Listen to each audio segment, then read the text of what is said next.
சென்னை ஓமந்தூரார் தோட்ட வளாகத்தில் புதிதாக கட்டப்பட்டுள்ள மருத்துவக் கல்லூரிக்கு ஒரு வாரத்தில் இந்திய மருத்துவக் கழகத்தின் அனுமதி கிடைக்கும் என தகவல் வெளியாகியுள்ளது.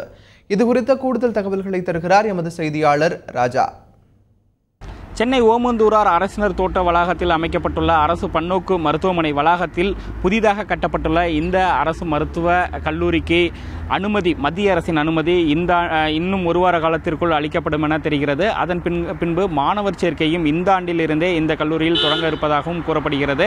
அதாவது இந்த கல்லூரியின் கட்டிடப் பணிகளை கடந்த டிசம்பர் மாதம் மெடிக்கல் கவுன்சில் ஆஃப் இந்தியா அதிகாரிகள் பார்வையிட்டு பின்பு ஒரு அறிக்கையை கடந்த ஏப்ரல் மாதம் அளித்தனர். அறிக்கை மட்டுமல்லாமல் பரிந்துரையும் செய்தனர். அதாவது கட்டிடங்கள் எந்த அளவுக்கு உள்ளே கட்டப்பட்டுள்ளன, வகுப்பறைகள் கட்டப்பட்டுள்ளன, மேலும் உபகரணங்கள் கூடுதலாக 12 கோடி ரூபாய் செலவிற்கு வாங்கப்பட்டுள்ளன.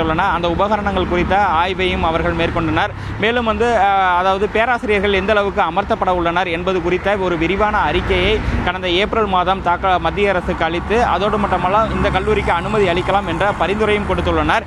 இந்நிலையில் சுகாதாரத்துறை செயலாளர் தலைமையிலான மருத்துவ கல்லூரி கல்வி இயக்கக அதிகாரிகள் தற்போது டெல்லியில் முகாமிட்டுள்ளனர்.